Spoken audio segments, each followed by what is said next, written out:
Bonjour à toutes, bonjour à tous, bienvenue pour une nouvelle interview chez la Story. Je suis Kaifer et je suis avec Monsieur Manitou. Bonjour Monsieur Manitou. Salut à toutes, salut à tous, j'espère que vous avez la forme. Ouais, Monsieur Manitou, tu m'accompagnes aujourd'hui parce qu'on reçoit Simon Labio d'Entremonde. Bonjour Simon. Salut à tous, bonjour, merci de me recevoir, c'est trop bien. Bah c'est cool, ça fait plaisir. Hein. On t'avait reçu beaucoup de fois debout, en fait, Ouais. dans des Je suis conventions. assis, waouh. C'est la première fois que t'es assis pour une interview, donc t'imagines, hein, tu vas être à l'aise pour parler. Bon, c'est cool de venir nous voir parce que, bon, vous l'avez vu, j'ai mis un gros Night sur l'overlay, parce que ça fait 10 ans, mais il y a toujours de l'actu sur Night. Hein. Vous allez me dire, mais Night, mais pourtant la campagne elle est sortie, c'est fini, la gamme elle est fermée, maintenant on est dans le Nightverse, on n'est plus dans le... Bah si, il y a encore de l'actu sur Night parce qu'on passe aux 10 ans de Night. Ouais. Simon. Alors autant t'es venu déjà, etc. Donc on va pas te représenter en tant que éditeur, auteur, etc. sur plusieurs gammes, en plus auteur, pas que chez Entremonde. Ouais. En plus. Mais quand même, juste rapidement, est-ce que tu peux nous remettre le contexte de Night, en gros le jeu rapidement, même si c'est très difficile à synthétiser. Night, de quoi ça parle, c'est quel genre, voilà. Pas de soucis. Night, pour ceux qui connaissent pas, et pour ceux qui connaissent aussi d'ailleurs, je tiens à le repréciser, c'est un jeu donc d'horreur épique. On va jouer dans un avenir proche. Donc on avait mis des dates, 2019, etc., une période, ce qui fait que c'est devenu une dystopie maintenant, évidemment, hein, mais voilà. Donc c'est un jeu d'horreur épique qui se passe dans un futur proche où on va jouer des chevaliers qui sont membres d'une organisation qui recrée tout un décorum autour de la table ronde. Et l'objectif est de repousser ce qu'on appelle l'anathème, puisque en fait, dans cet univers, il y a une espèce de force complètement surnaturelle qui a envahi le monde, de grandes parties du monde, de grandes régions du monde, et qui s'est avéré provoquer de l'horreur, ce qu'on appelle aussi le cauchemar, ce qu'on appelle aussi des cataclysmes, des créatures en sont sorties, etc. Et c'est arrivé en 2034, et s'avère que pendant 2 ans, les personnes ont vécu vraiment l'horreur. Et en fait, on appelle ça un jeu d'horreur épique, parce qu'on est vraiment dans une ambiance très très dure, un peu de film d'horreur, etc. On met l'accent, entre guillemets, sur ce côté horrifique. Mais au final, nous, on va jouer des personnages qui sont un petit peu, pas un petit peu, mais complètement supérieurs à la moyenne, de par leur méta-armure, qui sont en fait des espèces d'armures un peu à la Iron Man, faut vous donner un peu cette idée-là. Dans les derniers films du MCU, quand il a son armure en nanite, c'est un peu la même idée. Et chaque méta-armure, il y en a 17 actuellement et plus là à venir avec celle du Patreon. Il y a chaque méta-armure a sa capacité spéciale ou un lot de capacités qui la rendent relativement unique. Donc c'est un jeu qui au départ est très axé, on va dire, sur l'enquête-action. Puis plus on avance dans la campagne, plus on va se retrouver à faire des choix moraux, à avoir des dilemmes. Parce que nous on aime bien, avec Colline, co-éditrice et co-autrice, créer des univers qui sont entre guillemets d'un premier abord très, très facile à exploiter, puisque au final, quand on creuse, on découvre pas mal de choses. On aime bien quand rien n'est tout blanc ou tout noir, on aime bien quand il y a du gris.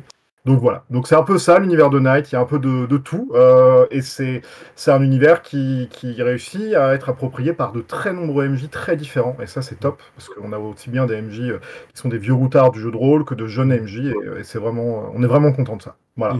Oui, parce qu'on en parlait justement sur l'histoire juste avant, mais il y a un côté patchwork dans le sens où l'anathème que tu as décrit, c'est mené par des personnalités, bon on va dire des seigneurs quand même, c'est pas un gros secret, mais qui vont donner une ambiance très particulière à leur zone. Et donc on va avoir plusieurs types d'horreur à ce niveau-là, mais on va aussi avoir un jeu qui n'est pas du tout manichéen, parce qu'on commence on est un petit peu manichéen, on a les gentils contre les méchants, puis plus on avance, puis on se rend compte qu'il y a des secrets derrière, que peut-être il faut s'allier à certains ennemis à certains moments. Voilà. Il y a toute cette zone où on peut jouer, et tout ce tampon-là où on peut jouer aussi au milieu, nous, en tant que meneur de jeu, pour faire des missions à l'intérieur, totalement en one-shot et déconnecté du reste. Tout à fait. Et puis ce qui est assez intéressant aussi, qu'on a réussi à faire sans le vouloir, je préfère préciser, c'est totalement par hasard, mais c'est ce côté aussi caractère building, c'est-à-dire que c'est un jeu où la mort est très peu présente, faut le vouloir. On est dans du presque du, comment dirais-je, la mort doit être aussi acceptée par le joueur quelque part dans Night. Oui, c'est un jeu. Ouais, ça c'est oui, tout à fait. On va construire son chevalier jusqu'à sa légende, son accession à la table ronde, ce genre de choses-là. Et je pense aussi que c'est pour ça que ça intéresse beaucoup de gens en campagne, en partie longue. Alors pas forcément la grosse campagne de la geste, mais en micro-campagne, type le collectionneur, ce genre de choses-là. Parce que ça permet aux joueurs aussi de développer longuement leur personnage, de s'y attacher, d'en faire des légendes. On avait fait un concours de section, par exemple, avec des chevaliers de la table ronde. La majorité viennent de personnages joués par des joueurs, et on en a reçu 87 pour un concours. Donc Donc c'est quand même assez, c'est quand même un petit peu la preuve que voilà, il y a quand même des joueurs qui s'investissent et qui arrivent jusqu'à ce niveau-là. Et c'est top, quoi. C'est vraiment top. On a réussi ce coup-là. On est content, ouais. On est content.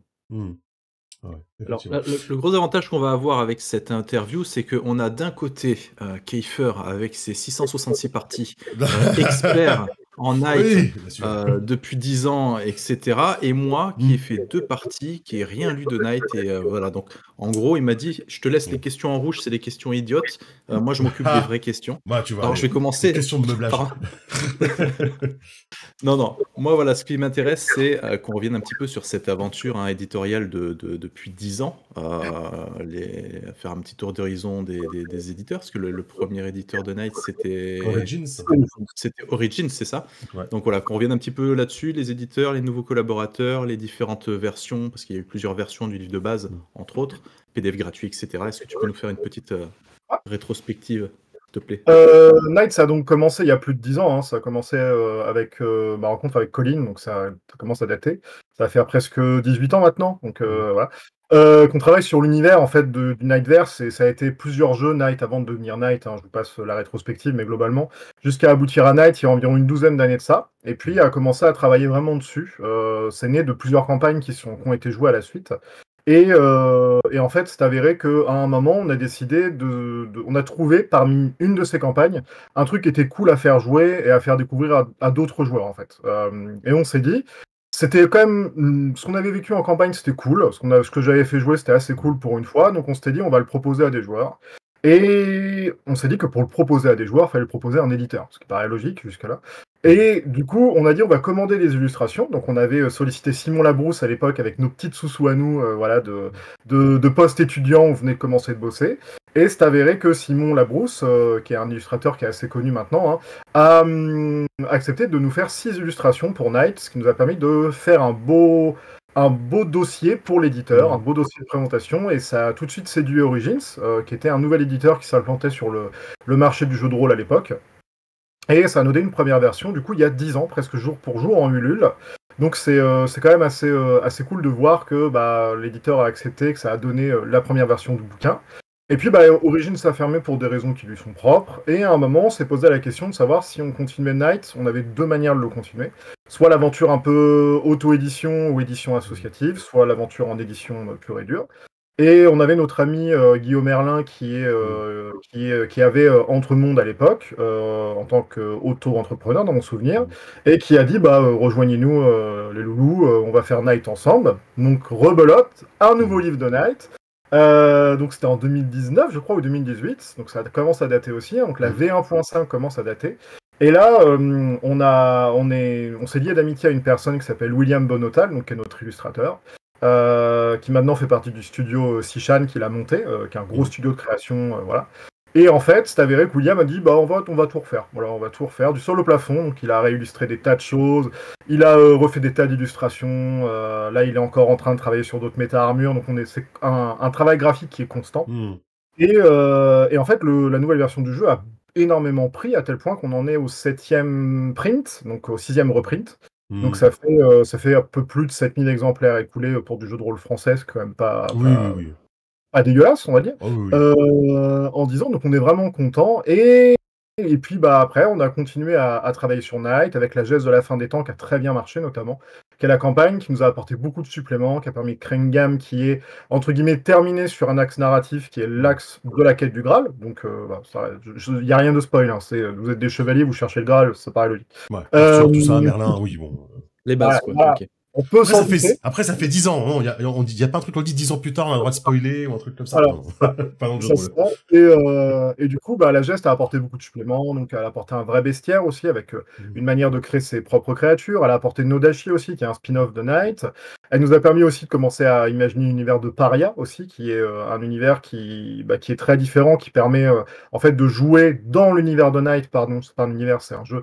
Dans l'univers de Night, des Parias, donc qui sont des gens qui vivent en dehors, qui luttent entre guillemets contre l'anathème, mais au corps à corps, quoi. C'est des personnes qui sont là sans méta-armure. Donc là, c'est vraiment un vrai jeu d'horreur.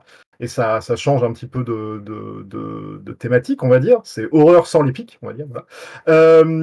Donc voilà, puis maintenant, aventure éditoriale avec Colin, on édite pas mal de petites choses, on a beaucoup de projets, et encore du Night, parce que on voit que les gens aiment toujours l'univers, on a toujours des choses à raconter dedans, et on a fait un Patreon sur Night Spectre, qui raconte la jeunesse du Night, et en voyant le succès du Patreon qui marche très très bien, et pour le coup, où on met beaucoup de contenu, on met environ entre 2 et 1 contenu par semaine, ça dépend des moments.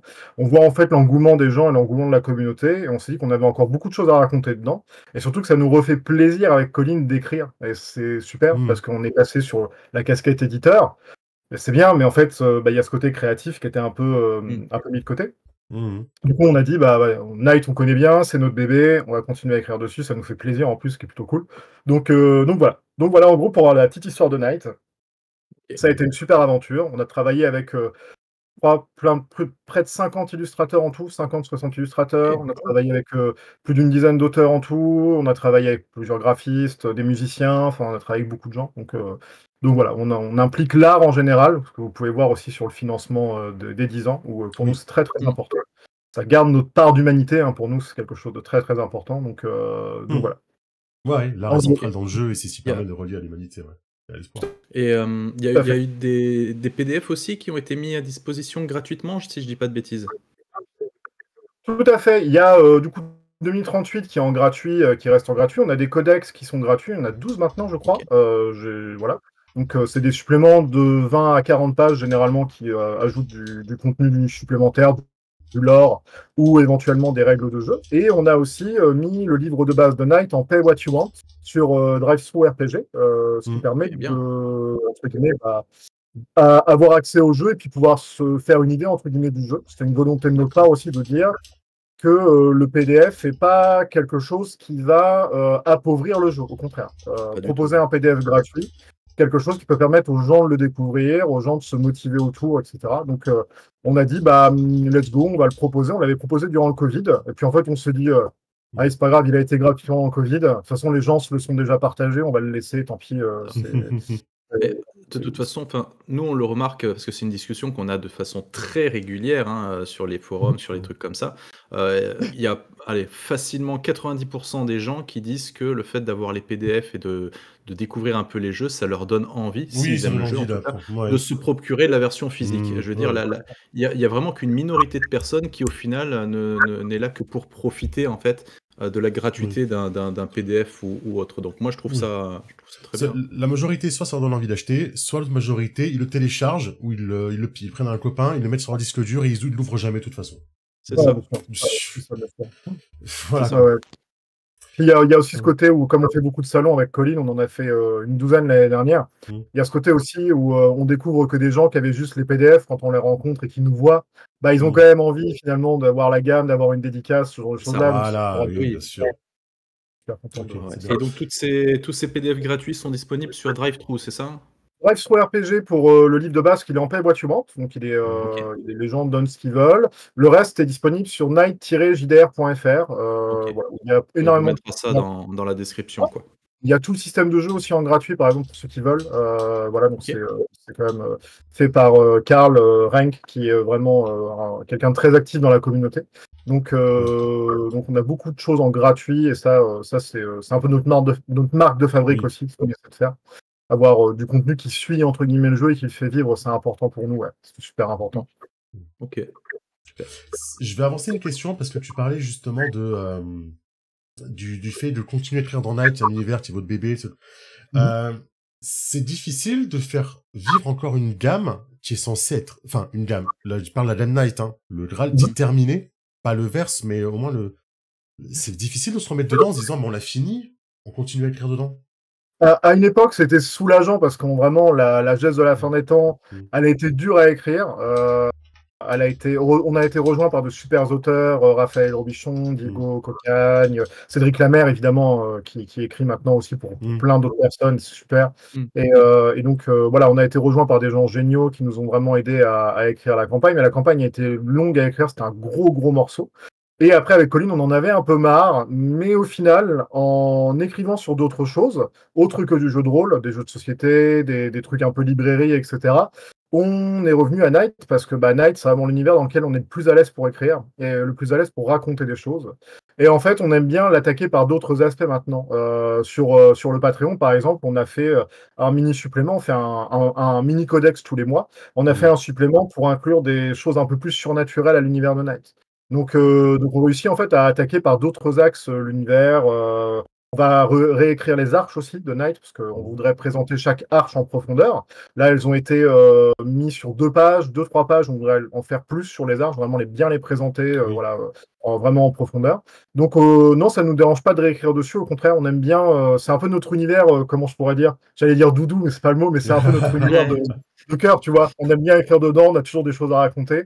Et du coup, c'est cool, ouais, c'est cool. Et puis, le gros avantage qu'on a aussi, c'est que, en fait, il y a tellement d'histoires possibles à raconter, parce que globalement, on peut ne jamais s'arrêter si on a envie, même réécrire d'autres campagnes parallèles à la geste, enfin plein de choses. Il y a énormément de choses à dire, donc on est plutôt.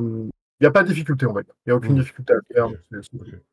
Et pour ces 10 ans, vous avez recueilli des attentes, peut-être des gens, avant qu'on parle justement des œuvres que vous avez fait. Vous avez senti des attentes, on vous a fait remonter des envies.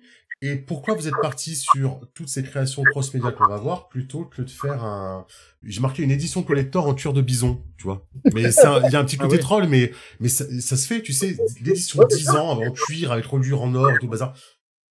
En fait, la question n'est pas bête du tout. C'est une idée qu'on a eue aussi de faire une vraie édition collector, tu sais, etc. Mais on a tellement fait de print de Night qu'en fait, on ne veut pas refaire un autre print juste pour une édition collector. On voulait proposer autre chose. C'est notre côté aussi, on n'aime pas forcément reproduire, tu vois, toujours les mêmes choses. Ou en fait, on essaye toujours d'avoir des éléments différents, des œuvres différentes, des produits différents qui permettent d'accéder à autre chose sur la gamme. Le livre de base, ça reste le livre de base, même s'il a été un peu réillustré. Ça restera le livre de base. Et on ne voulait pas pousser les gens à réacheter un livre de base avec juste une couverture en cuir ou une édition collector. Voilà. On fera peut-être avec la V2 un jour si on sort une V2, parce que ça arrivera peut-être, tu vois. Mais là, pour le moment, vu que le jeu vit encore, on se dit autant proposer du nouveau contenu. Et en fait, on avait eu 2 choses. On avait eu la demande d'un roman, donc de la suite de Morningstar, qui arrivera bientôt, mais qui n'est pas inclus dans ce financement, mais aussi d'autres œuvres de fiction, pour le coup, qui serait dans Night. Et on a une autrice qui écrit des choses super, qui est Charlène Ferlet, qui nous a proposé en fait d'éditer un roman. Et en fait, c'est un peu parti de là. On s'est dit, le roman, c'est cool en vrai, mais on va pas faire juste une précommande autour de ça. On va faire un financement autour de 6 choses qu'on a envie de faire. Donc il y avait aussi évidemment le reste des chapitres comptés par Pierre-Alain de Garrigue, qu'on avait envie de faire depuis longtemps. Puis à un moment, avec le studio Sichan, donc William et Shan, on s'est dit va falloir faire un artbook quand même un jour de Night, parce que ça fait 10 ans d'illustration. On a une banque de données avec 300 illustrations. Il va peut-être falloir à un moment les mettre en valeur, expliquer comment on a travaillé. Donc en fait, ça s'est construit comme ça au fur et à mesure, jusqu'à arriver à la figurine en impression 3D. On s'est dit on ferait aussi bien une figurine collector pour vraiment les gens qui veulent marquer leur soutien à Night. Et puis voilà. Donc ça s'est incrémenté comme ça au fur et à mesure de nos idées. Au début, il n'y avait que 3 créations, donc, dont la boîte de découverte, qui est importante pour nous. Parce que il y a beaucoup de gens que Night rebute un peu parce qu'il y a beaucoup de règles dans le jeu, il y a beaucoup de sous-couches de gameplay. Et on voulait faire une version plus simplifiée du jeu. Et au fur et à mesure, on a rajouté des choses autour. Voilà globalement comment ça s'est créé, cette campagne des 10 ans de Night. Super. Moi, je suis complètement le cœur de cible, du coup, parce que, ne connaissant pas Night, tu vois, moi, la boîte, je me suis dit, putain, ce serait une bonne porte d'entrée, parce que le bouquin m'a toujours intéressé. T'as fait Ping Yao. J'ai fait une mission de Ping Yao, j'ai pas fait Ping Yao. Tu as tué la petite fille, je n'en dirai pas plus. Non. Tu as brûlé la petite fille dans. Oui, j'ai dit que je tue tout ce qui bouge. Elle a bougé, écoute, voilà. Elle bougeait plus trop. Bref. Elle bougeait pas comme il fallait qu'elle bouge, mais voilà. Oui. Du coup, tu as parlé du coup de toutes ces petites créations, la figurine, l'artbook, etc. En quoi c'est... Donc, il y en a 6 au total, si je dis pas de bêtises. Est-ce que tu peux revenir un petit peu dessus, et surtout, est-ce qu'elles ont un lien spécifique avec le lore de Night? Le verbe, la forme, le trait. Ça. Tout à fait. En fait, ouais, nous, on voulait les inclure de manière un peu rigolote. On a toujours fait de la communication un peu diégétique sur Night. On s'est toujours adressé aux joueurs par le terme de chevalier. On mettait parfois des petites news, etc. On aime bien ce côté-là, en fait, avoir ce côté un petit peu. On parle directement aux personnages des joueurs, parfois plus qu'aux joueurs eux-mêmes. On a toujours aimé ce côté-là et on voulait pousser le bouchon encore un peu plus loin, on va dire, avec ce financement des 10 ans, en leur expliquant que, bah, en fait, on allait mettre en avant les 6 arts dans Night, puisque dans Night, il y a 6 arts qui sont représentés. C'est pas canon, c'est pas académique, ça fait partie du lore de Night. Et en fait, il y a 6 arts avec 6 créations différentes. Et là, bah, du coup, on a créé ces 6 créations qui représentent chacun des arts qui peuvent lutter, entre guillemets, contre les ténèbres, puisque dans Night, l'art lutte contre les ténèbres.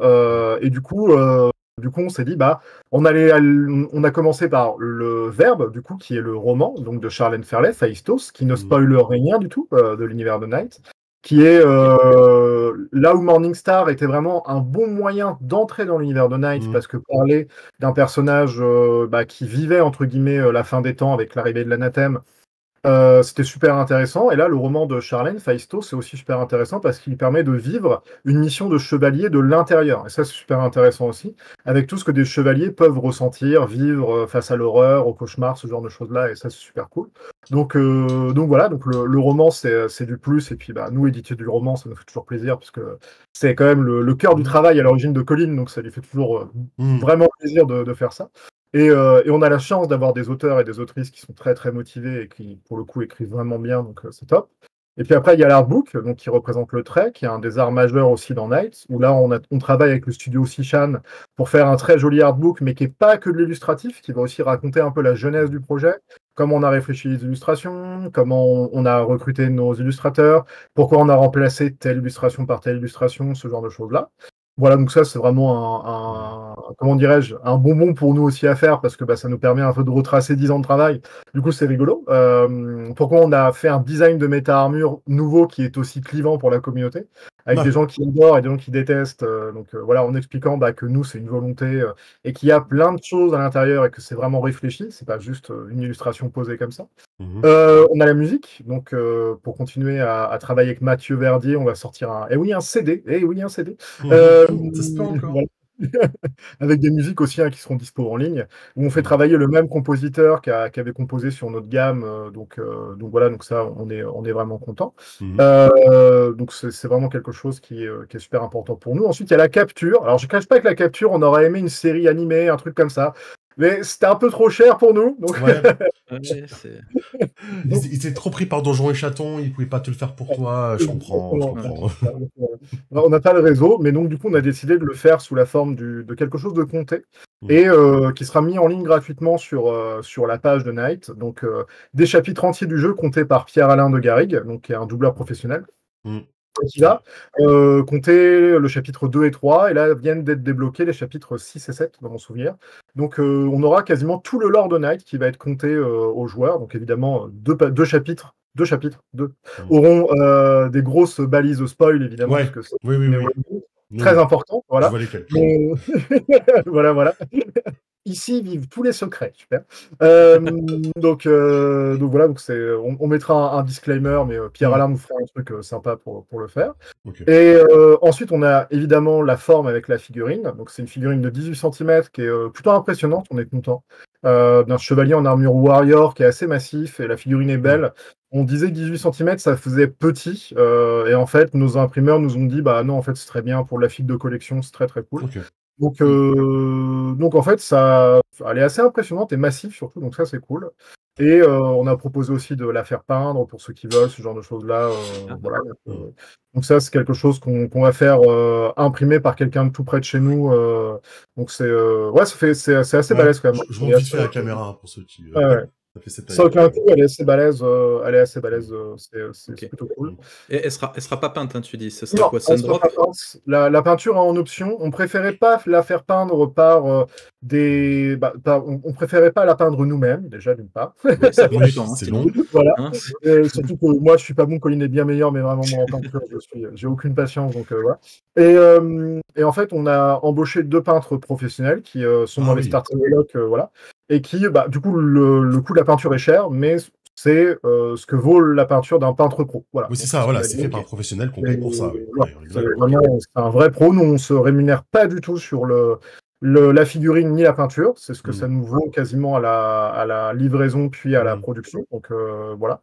Et la peinture, c'est juste ce que on nous a demandé pour la peinture. Donc c'était vraiment là, c'est vraiment du pur goodies, comment je peux dire, de fans. Voilà, plaisir, pur plaisir. Ouais, exactement, tout à fait. Et enfin, il y a le geste. Et dans le geste, on a ce qu'on appelle, nous, la pantomime, entre guillemets, donc le fait de faire des choses, de représenter des choses, de jouer à des choses.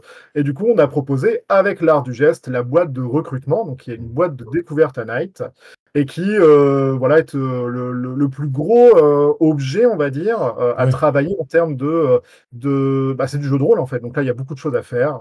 Le plus attendu, dirait certains. Le plus attendu, voilà, exactement. Surtout quand on s'approche des dés. Donc voilà, une boîte de découverte avec 10 dés à l'intérieur, c'est quand même pas mal. Donc on est content. On est content qu'on s'en approche aussi bien et on va mettre beaucoup de choses dans la boîte, donc c'est cool. C'est vraiment cool. Ça va être sympa comme ça. Okay. Un beau geste, quoi. Ouais. Ah, très drôle. Il y a beau geste. mais que tu es verbeux, Manitou. Et en parlant du verbe, on va peut-être te poser une ou deux questions par œuvre, du coup, ça te dérange pas. On va les refaire dans l'ordre. Et on terminera par la boîte, comme je disais, parce que c'est celle où on a le plus de questions. Hein. Donc, pour le verbe le roman, est-ce que ça spoil des éléments de la campagne ou est-ce que c'est une aventure indépendante? C'est une aventure indépendante. Alors, elle est indépendante de la campagne en général, mais elle peut amener à une suite. Charlène a proposé une suite qu'on fera peut-être si le roman trouve son public. Je pense que oui, mais voilà. Mais ça reste quelque chose qui est vraiment qui a sa propre fiction, qui reste vraiment à l'intérieur de son propre espace fictionnel. Et du coup, elle n'impacte pas la campagne. Il n'y a pas d'impact de la campagne dessus réellement. Donc voilà. Donc c'est vraiment quelque chose d'assez fermé, on va dire. Donc ça, c'était une volonté de notre part de pas l'étendre entre guillemets, de pas entre guillemets, rentrer dans le deep lore, vraiment, rentrer vraiment dans les secrets profonds du jeu et de rester avec des missions de chevalier assez standards, en fait, voilà, un jeune chevalier qui va être accompagné d'un vétéran et qui vont vivre des trucs assez dangereux, on va dire. Donc voilà. Donc voilà, c'est du Night pur et dur, donc ça c'est plutôt cool. Est-ce que c'est prévu d'être en boutique et est-ce que la publication, l'organisation, t'en as parlé, hein, c'est Colin, c'est son métier en gros. Est-ce que tu sens que pour elle, c'est des compétences différentes que pour publier du jeu de rôle? Alors, pour la boutique, c'est compliqué. Nous, on le met toujours en boutique sur notre propre comment dirais-je, site internet qu'on est en train de refaire. Et en fait, pour toucher les librairies, c'est toujours très compliqué. On tire à peu d'exemplaires et les librairies à toucher, c'est très très complexe. Donc, on préfère vendre soit en salon, soit sur notre boutique directement, voilà, que toucher les librairies. Simplement parce que en fait, il faut avoir les réseaux de distributeurs qu'on n'a pas en fait. Donc après, quand une librairie nous commande, nous, on l'envoie avec plaisir. C'est au cas par cas. Voilà. Dès qu'elle nous commande, elle envoie un mail à Entremonde et nous, on l'envoie à la librairie sans souci. Mais on fait pas de livraison librairie. De diffusion comme ça, automatique, on va dire. Il n'y a pas de diffusion. Et la deuxième question, c'était quoi? J'ai un film de moi. C'était pour Colline, du coup. Est-ce que, ou même pour toi, hein, tu as participé, mais publier le roman, est-ce que c'est une organisation? Ça demande des compétences différentes que publier le jeu de rôle? Ouais, complètement. Moi, je trouve que on pourrait croire que ça s'en approche, mais en fait, c'est vraiment des compétences très, très différentes. Dans le jeu de rôle, il va y avoir pas mal de relectures, évidemment, orthotypo, ce genre de choses-là. Mais dans le jeu de rôle, je trouve qu'on reste quand même dans du signifiant. C'est-à-dire que on va essayer de moins miser sur le style que ce qui est compris de la phrase qu'on va lire. Et du coup, on est moins dans de la lecture, même s'il y a des jeux de rôle qui sont parfaitement bien écrits et qui combinent les deux avec perfection, je renie pas du tout ça. Mais je privilégierais toujours dans le jeu de rôle d'avoir une phrase qui me dit tout de suite une idée, qu'une jolie phrase, voilà, qui va rien dire. Pour moi, dans le jeu de rôle, c'est une phrase, une idée. Globalement, c'est l'idéal. Et c'est du coup un travail très très différent. Dans le roman, on va aussi beaucoup plus s'attarder au style, on va beaucoup plus s'attarder à ce que l'histoire aussi va raconter. Et finalement, Colline, elle a eu presque un rôle de script doctor, on va dire, sur le roman, donc de relecture un peu technique, mais dans le sens fictionnel du terme, pour, entre guillemets, lui donner du rythme, par exemple. Ce qu'on va pas imaginer en jeu de rôle. Dans un jeu de rôle, on va pas dire, tu vas réécrire le chapitre sur la ville de temps, parce que ça manque de rythme. En fait, ça reste de l'encyclopédie, globalement, donc, en tout cas, c'est ce qu'on se dit. Hein. Après, il y a des jeux comme des Genesis qui font très bien via la fiction, mais c'est une autre manière d'aborder les choses. Mais nous, on reste dans du descriptif pur et dur. Et c'est vrai que dans le roman, on a besoin parfois de retrouver un souffle, de retrouver un rythme, parce que ça reste quand même un art qui est différent du jeu de rôle. Donc, ouais, il y a une vraie différence de traitement et de travail. Et puis, on passe aussi beaucoup, beaucoup de temps à retravailler des phrases, des morceaux de choses, des petites tournures, etc. C'est beaucoup plus presque minutieux, on va dire, voilà, que sur le jeu de rôle. Ok. Voilà. C'est bon Ça pour marche. le verbe. Ok. On va s'attaquer au trait, c'est ça, Ouais. c'est le trait, l'artbook, du coup. Ouais, tout à fait.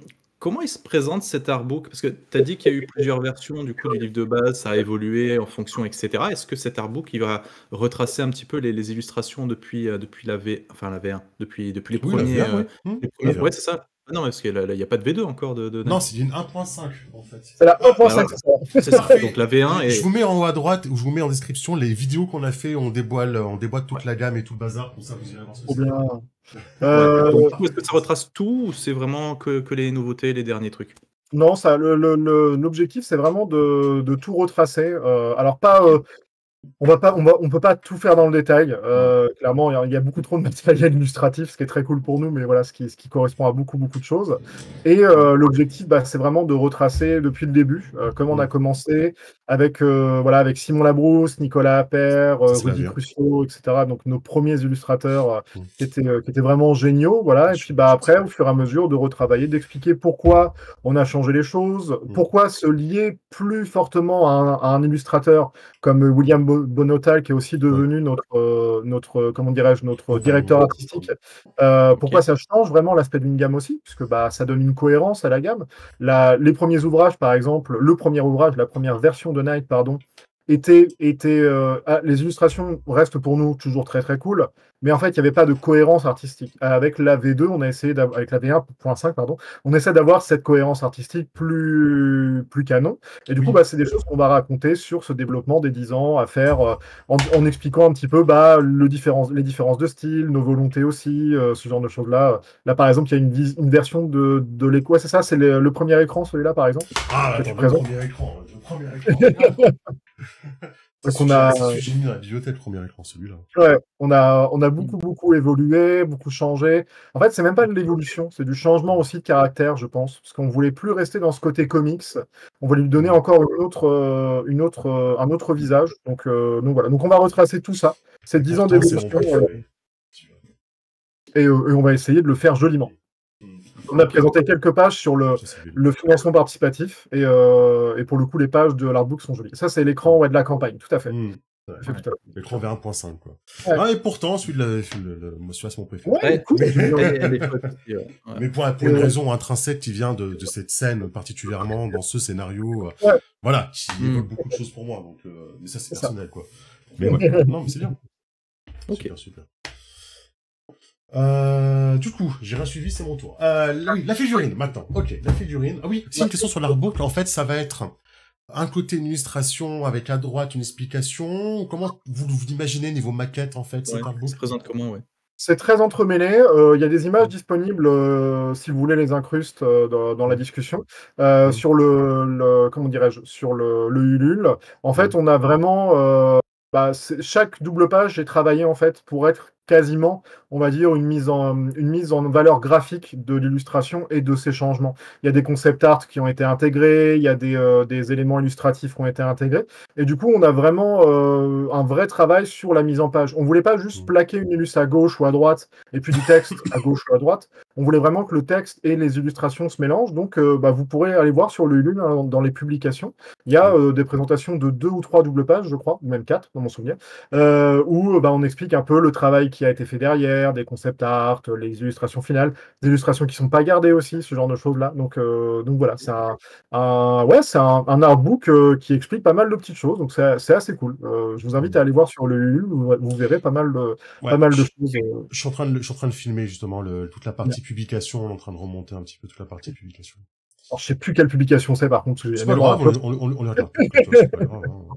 notamment. Il y a une illustration que j'aime beaucoup, justement, avec la violoniste, elle est pas mal. Hein. Je sais pas d'où elle sort, celle-là, celle avec la violoniste. C'est fait une commande d'un fan à William Bonotal, et le fan et William ont autorisé qu'on puisse travailler. Ah, tu veux dire avec la petite violoniste ou avec les deux personnages? Non, les deux personnages féminins avec la violoniste. C'était une illustration de commande. C'était une illustration de commande que William a fait, nous a autorisé à réexploiter. Donc ouais, on est content. On a beaucoup de belles illustrations et les joueurs adorent s'approprier aussi l'univers via l'illustration aussi. Du coup, c'est cool. C'est quand même super. C'est quand même super. Ouais, on est d'accord. Ok, la figurine. Maintenant, la taille, on en a parlé. Pourquoi vous avez choisi la Warrior comme figurine? C'est assez bête, en fait, si tu veux, dans notre idée. On est allé au plus simple. Colin, on est un peu des fois, on se pose pas trop les questions. En fait, la Warrior, dans l'histoire de Knight, c'est le premier châssis à avoir été développé. Peut-être avoir été développé. Et en fait, on s'est dit que c'était quand même l'armure iconique et qu'on voulait la rendre vraiment iconique.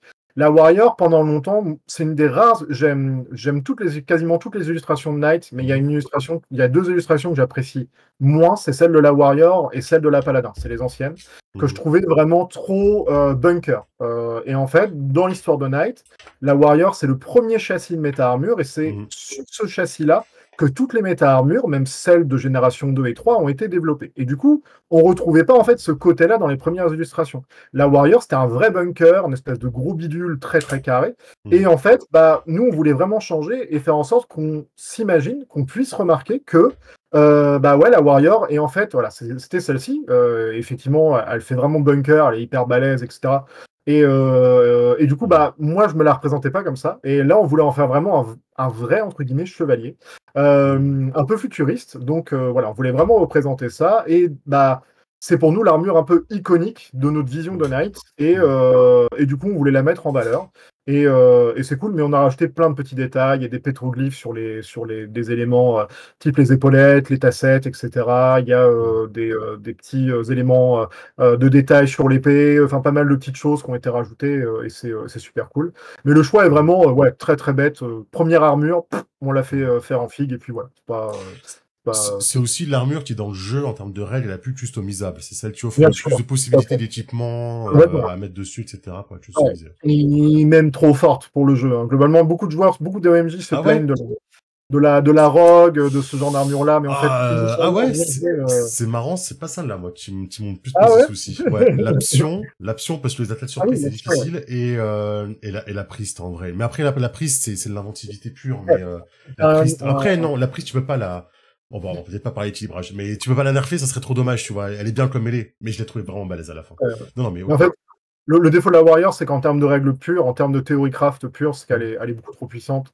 Le principe de la Warrior étant qu'elle peut se donner ce qu'on appelle dans le jeu des overdrive, pour ceux qui connaissent pas le jeu, c'est-à-dire des réussites automatiques, tout en bénéficiant des bonus des overdrive, lui fait gagner virtuellement, je sais plus combien de points d'XP, mais on avait calculé, c'est colossal.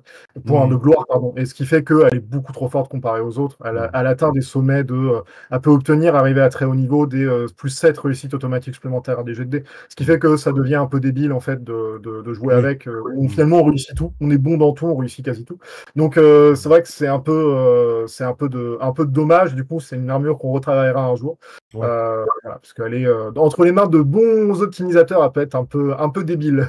Après, c'est assez compliqué quand même dans un jeu comme ça d'arriver à équilibrer le jeu du début à la fin. C'est très difficile, je pense aussi. Ah, puis on a essayé, hein. Vraiment, nous, on a essayé au départ. On s'est dit, on veut que chaque armure soit équilibrée, machin et tout. Pas du tout. Au bout d'un moment, t'as ta 9e méta-armure, tu fais, vas-y. En fait, ce qu'on va faire, on va faire une armure par style de jeu. Moi, j'ai un copain qui aime bien jouer ça, on va faire une armure comme ça, et puis ainsi de suite. L'objectif, c'est de faire une armure par style de jeu, que les joueurs puissent kiffer leur style de jeu, que l'AMJ puisse leur mettre ce style de jeu à un moment dans leur partie ou dans la campagne, peu importe. Et voilà. Notre équilibrage, il s'est limité à ça à un moment. On s'est dit, voilà, c'est suffisant, parce que c'était trop difficile d'équilibrer le jeu comme ça, juste en termes de règles pures, ça servait à rien. On s'arrachait les cheveux pour rien, c'était impossible. Donc on s'est dit, on va plutôt équilibrer par le game feel que par les game design. Voilà. Ok. C'est bon pour la forme. De mon côté. Je t'entends plus, Manitou. Est-ce que tu n'aurais pas toussé pardon. C'est ça. J'avais dit, donc maintenant que la forme elle est faite, on va passer au son. Du coup, avec la bande originale, donc il y a de nouvelles compositions d'ambiance, c'est ça? C'est ça, tout à fait. Donc on avait pas mal de compositions qui vont être remis dans le CD. Ça sera un double CD collector. Ça sera un double. Il est pas fait pour être mis dans la chaîne IFI. Il est juste fait pour qu'on ait un bel objet. Le seul truc qui reste maintenant où utilise des CD, c'est les voitures. Généralement, on a remarqué quand même. Hein, voilà. Donc bref, on veut quand même faire un CD parce que ça nous fait kiffer, qu'il y a des gens qui aiment bien avoir quand même la petite boîte, le petit machin, sauf qu'on essaie de faire une boîte un peu quali. Donc effectivement, il y aura les anciens morceaux qui avaient été faits par Mathieu Verdier. Il y aura aussi les nouveaux qu'on va faire presser. Donc on va faire actuellement 6 plus une qui a été débloquée, donc 7 musiques d'ambiance supplémentaires, plus celles qui seront débloquées au fur et à mesure. Et là, contrairement aux autres qui étaient liées à des thématiques, genre les seigneurs, pas des thématiques, à des personnages, genre les seigneurs, les chevaliers à table ronde, etc. Celle de Kay, celle d'Arthur. Voilà, exactement. Celles-ci seront liées à des ambiances. Donc ce sera vraiment plus des musiques d'ambiance qu'on peut mettre en fond quand on fait une partie, etc. Voilà. Et qui permettent de créer un peu une nappe d'ambiance sur un moment particulier. Voilà. Donc c'était une volonté aussi d'avoir ça. Parce que moi, je masterise beaucoup en musique, quasiment tout le temps. Et j'aime bien avoir des musiques d'ambiance qu'on peut laisser traîner longtemps sans qu'elle soit gênante en fait. Et c'est assez difficile à trouver, je trouve, ce genre d'équilibre là. Donc c'est l'essai qu'on fait là avec Mathieu et on est en train d'y arriver, donc c'est cool. Et est-ce que ces musiques d'ambiance sont des musiques loop? Donc loop, c'est les musiques qu'on peut faire répéter en boucle en fait. Ouais, tout à fait. Elles ont été faites pour. Donc là, on a. Alors, il y en a quelques-unes, on sent qu'il y a un redémarrage, mais il est pas gênant, on va dire. C'est assez léger. Mais la plupart, effectivement, vont être faits pour qu'on ait ce côté ambiance qui peut tourner constamment sans que ce soit gênant pour les gens qui écoutent. Ok. C'est vraiment des nappes de fond, ouais, quasiment. C'était notre idée. Voilà. Et si on arrive à se représenter un petit peu comment on travaille, par exemple, avec des illustrateurs et illustratrices, dans le sens où on souhaite obtenir exactement une illustration comme on le souhaite, etc. Comment ça se passe, par contre, du coup, avec un compositeur ou une compositrice pour que ça corresponde exactement à la vision de l'univers? Est-ce que tu es un petit peu du genre Gordon Ramsay? C'est nul, tu recommences. Comment ça marche, en fait? Une immédiate sandwich. Ouais, en fait. Nous, avec Colin, on est plus que Colin que moi, mais on est musicien. Du coup, on arrive à parler un peu de langage. Voilà, Colin fait encore beaucoup de musique maintenant. Moi, ce fut il y a un temps, très très longtemps. Mais on arrive à discuter avec des musiciens et expliquer un peu ce qu'on veut, etc. Et surtout, on mange comme beaucoup de gens. On écoute constamment de la musique. Voilà, on dévore de la musique constamment. Du coup, on a pas mal de références musicales qu'on peut aussi proposer à nos compositeurs. Et c'est souvent une discussion de confiance, notamment avec Mathieu. Parce que Mathieu a composé des musiques qui sont vraiment super et qui deviennent maintenant des marqueurs presque de Night, presque autant que certaines illustrations, etc. La musique d'Arthur, par exemple, qui est réutilisée à plusieurs reprises sur d'autres chaînes, ce genre de choses-là, qui est devenu un marqueur vraiment, qui est devenu une œuvre à part entière, si j'ose dire. Du coup, c'est assez rigolo. Et du coup, on fait confiance à Mathieu. On lui donne ce qu'on veut. Et en fait, Mathieu nous propose des choses. Et là, on lui dit, parfois, là, il y a des trucs qui sonnent un peu dérangeant, un peu. Alors, ça sonne jamais faux, mais des trucs qui nous plaisent pas. Et lui, il est plutôt très arrangeant. Il nous dit là, je vais modifier ce que vous m'avez demandé. Généralement, la troisième itération, c'est on a la bonne version de la musique qu'on voulait. On s'entend vraiment bien. C'est pour ça aussi qu'on a continué à travailler avec lui, parce que on s'entend bien sur le plan artistique. Et je tiens à préciser, c'est une chose à part. Il y a eu des gens qui n'ont pas été livrés de la première impression du CD. Mathieu Verdier avait fait une impression du CD sur Ulule en précommande. C'est pas qu'il n'a pas envoyé les CD, je tiens à le préciser, hein, Mathieu, il n'est pas quelqu'un qui envoie pas les choses. C'est que les CD n'ont pas été livrés ou ce genre de choses-là. Donc, pour ceux qui n'ont pas eu leur CD livré, voilà, envoyez-nous une preuve de votre soutien Ulule au Ulule de Mathieu Verdier et vous envoyez ça à contact@entre-monde.com et nous, on vous enverra une version du CD la nouvelle version du CD en compensation. Voilà, même si on n'a rien à voir avec ce qu'avait fait Mathieu, on veut quand même pas laisser les gens sur le bord de la route, donc on va envoyer des CD aux gens qui n'avaient pas reçu le leur pour des raisons X ou Y. Voilà. Exact. Ouais, mais c'était c'était en genre 2020 ou un truc comme ça. 2019, 2020. Covid, je crois, 2019, 2020, un truc comme ça, il me semble. Ouais, t'as raison, ouais. Donc ça datait, ouais, tout à fait, ouais. Donc, ok, ça marche. Ok. Écoute, on mettra le lien. Hop là. Ok, la capture. Donc, les audios doublés par Pierre-Alain de Garrigue, voix iconique de TF1 et l'ancien, vrai tavernier de Hearthstone, je tiens à le préciser. Comment tu pitches un comédien de doublage comme lui? Alors même s'il a bossé avec le genre du grenier et tout le bazar, il connaît un peu le milieu, je pense, mais tu lui as pitché, bonjour, on a besoin de toi pour faire du jeu de rôle, quoi. Enfin, tu vois, c'est, comment tu t'es pris au sérieux quand tu viens comme ça? Bon, à part dire je te paye 100 000 euros, mais comment t'es pris au sérieux? Pierre-Alain, c'est quelqu'un de très très très particulier parce que il est dans un milieu qui est du milieu du cinéma. Il est dans un milieu où il bosse avec beaucoup de gens. Il a bossé pour du ciné, pour la télévision, pour du jeu vidéo, pour des youtubeurs, pour plein de gens différents. Mais c'est quelqu'un de très très très très très ouvert d'esprit. C'est très impressionnant. Il est très gentil, il est très généreux.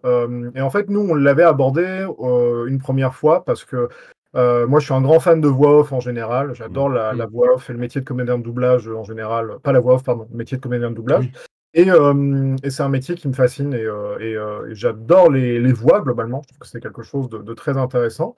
Et en fait, on l'avait contacté un petit peu au culot en se disant avec Colin, on aimerait bien que les briefings soient doublés par des professionnels pour la geste de la fin des temps. Donc, on l'a fait. Ça a plus ou moins plu, mais en fait, on avait envoyé des briefings à Pierre-Alain. Il nous avait donné un devis.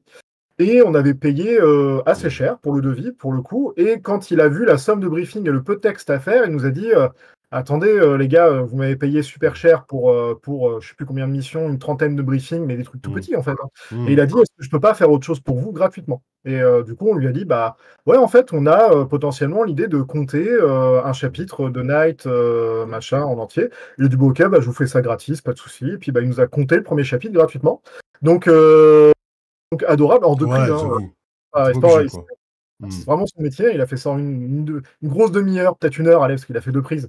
Et voilà. Et du coup, c'est top. Et en fait, comme c'est quelqu'un de très ouvert, il s'est vachement intéressé aussi. Il nous a posé beaucoup de questions. Il s'est vachement intéressé à l'univers. On lui a envoyé des bouquins, etc. Enfin, je pense qu'il a une appétence à découvrir de nouvelles choses. Il a bossé, par exemple, aussi avec Arcada Studio, là, qui est un studio normand qui fait du jeu de société, et il a fait des voix pour eux aussi. Donc en fait, il n'hésite pas à faire des tas de choses sur des tas de médias différents je pense parce que c'est le métier de comédien de doublage, c'est aussi une passion pour lui. Donc en fait, ça le dérange pas de travailler sur plein de supports différents parce que déjà il a une voix exceptionnelle et puis d'autre part il aime faire ça se sent. Donc ouais. Donc en fait on a été très très bien accueillis et même avec tous les comédiens de doublage qu'il nous a présentés à part pour les briefings, ils nous ont tous et elles nous ont toutes très très bien accueillis. C'était top. Enfin vraiment, je pense pas qu'ils se posent de questions en fait globalement. Je pense que c'est des gens ils disent j'ai un matériau là de texte.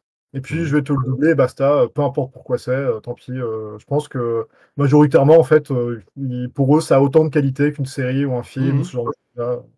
Voilà. Donc, c'est des gens très, très, très ouverts d'esprit. Ça nous a vraiment impressionnés pour le coup. C'est assez impressionnant, ouais. C'est très, très Vous avez eu besoin de reprendre avec eux certains points où ils sont tellement pros que t'as même pas besoin. Tu reçois l'audio, c'est bon, tu te dis, c'est parfait, quoi. Limite. Alors, une particularité qu'on a découvert avec les comédiens de doublage, c'est qu'ils font plein de prises. En fait, au début, on s'attendait à recevoir qu'une seule prise, qu'un seul truc, qu'un seul élément. Et en fait, ils te font en petit chien. Et ils font généralement plein de prises, en fait. Ils t'envoient un fichier avec 10 prises, quoi, en gros. Exactement. Donc, tu es là, tu vois ton fichier, tu fais attends, mon briefing, il est censé durer 30 secondes, j'ai un fichier de 5 minutes, 6 minutes. Et en fait, c'est plein de prises différentes. Et à chaque fois, ils te disent voix machin, voix bidule, voix truc, voix haute, voix basse, machin et tout. Et du coup, c'est rigolo parce que tu pioches un peu voilà, dans ce que tu veux. Ils ont un catalogue de voix à eux, entre guillemets. Ils le disent avant pour se rappeler laquelle ils ont fait. Donc ça, si t'as besoin de la refaire, ils te refont la même parce qu'ils savent que c'est la voix catalogue. Exactement. Ok. Donc, et Pierre-Alain est spécialiste de ça, où en plus il nous met des blagues et tout, donc c'est rigolo. Donc il fait des tests des fois. Lance-Flout, il fait des blagues. Non, j'arrive pas à voir, je suis désolé. Il fait plein de blagues à la con, c'est très marrant, c'est très très cool. Il est super, il est vraiment super. Donc ouais, non, soutenez vraiment les comédiens de doublage. Enfin, c'est important vraiment. Là avec tout ce qui arrive avec l'IA, on voit sur l'illustration, c'est quelque chose qui nous touche nous en tant que rôlistes, mais c'est quelque chose qui touche plein de métiers, plein de corps de métiers. Et voilà, donc c'est important aussi de montrer tout leur amour, tout notre amour aux comédiens et aux voix et ce genre de choses là. Si C'est j'oublie important. pas, je vous mettrai la pétition de Brigitte Lecordier d'ailleurs Ouais. en dessous de la vidéo si vous voulez aller signer. Brigitte Lecordier est une voix extrêmement connue pour tous les enfants du monde. Mais Elle a fait beaucoup, tous les ouais. enfants du monde et dont Son Goku. Je Et vous mettrai Doran, ouais. je vous mettrai la pétition justement parce qu'en fait les comédiens de doublage se font juste piquer leur voix et leur propre voix sert avec l'IA. Là c'est même pas genre ah oui mais non c'est transformé, non c'est leur voix qui a été piquée et hop on l'utilise pour doubler.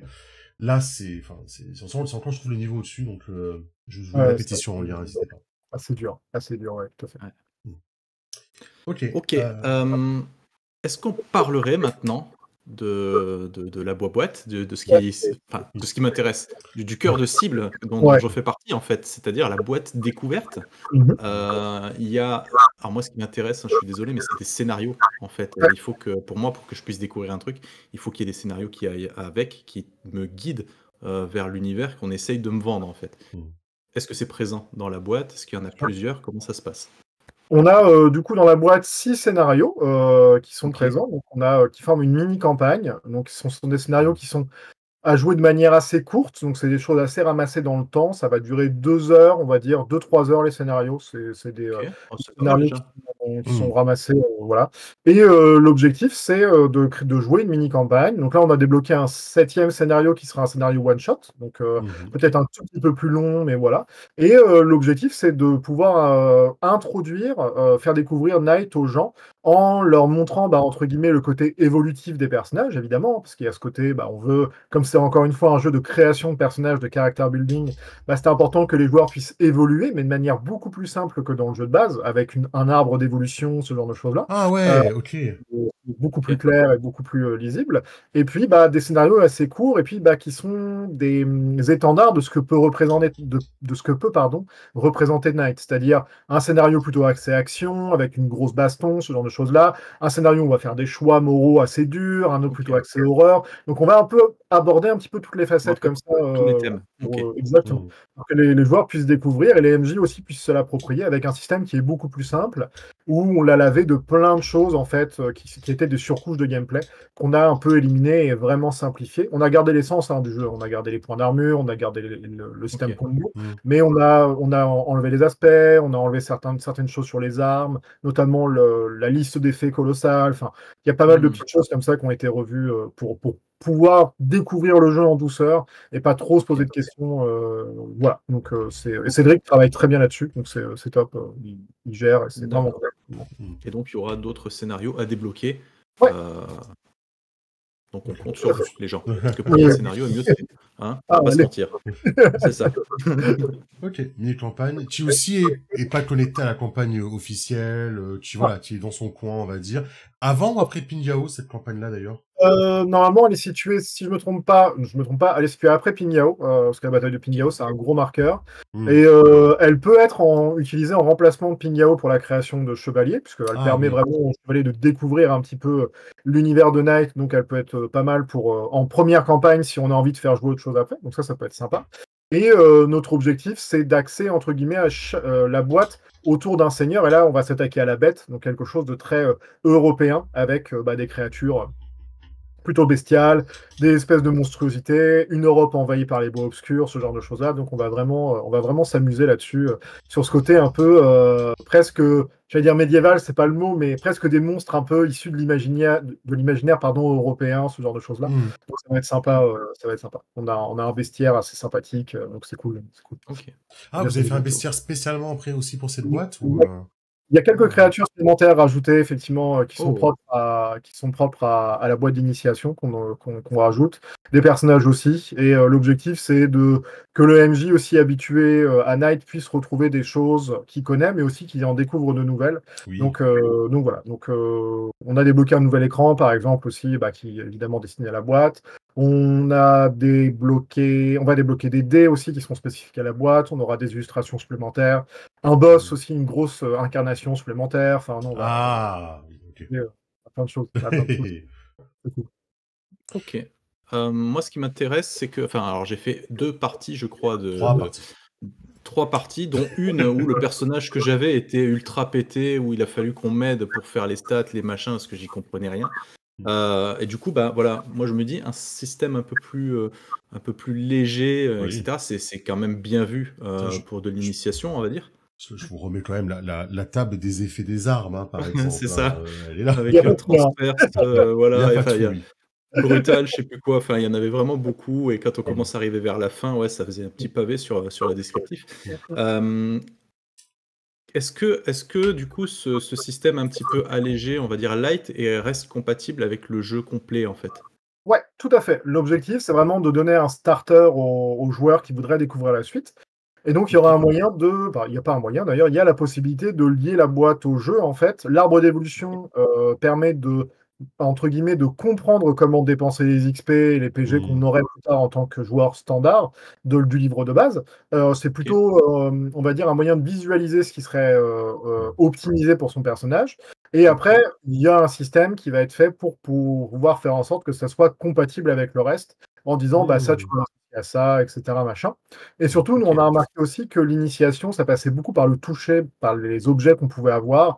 Donc, il va y avoir des cartes, il va y avoir des fiches, ce genre de choses-là, pour permettre aux joueurs d'accéder à leur matériel et aux explications plus facilement. Donc ça, c'était important pour nous aussi, qu'ils aient accès à plein de petits matos pour pouvoir se dire, bah là, tiens, j'ai mon fusil escamotable, je sais ce que ça fait, je sais exactement ce qu'il fait, ce genre de choses-là. Donc ouais, il y a cette compatibilité qui est voulue et aussi cette accessibilité qui est voulue dans la boîte. C'est important pour nous de le faire. Quitte à ce que les joueurs, d'ailleurs, gardent la boîte au final pour jouer d'autres scénarios, hein, ça ne sera pas gênant. C'était justement ma question, de savoir si c'était faisable de jouer les autres scénarios, ou est-ce qu'il y avait, ça demandait trop d'adaptation peut-être de la part du MJ ou Ça demande un peu d'adaptation sur les difficultés, parce que les joueurs sont limités en overdrive, etc., dans la boîte de recrutement. Oui. Mais ça peut se faire, donc du coup, en réadaptant un petit peu la difficulté des tests, ce qu'on fait tous finalement en tant que MJ, hein, donc ça, c'est pas très gênant.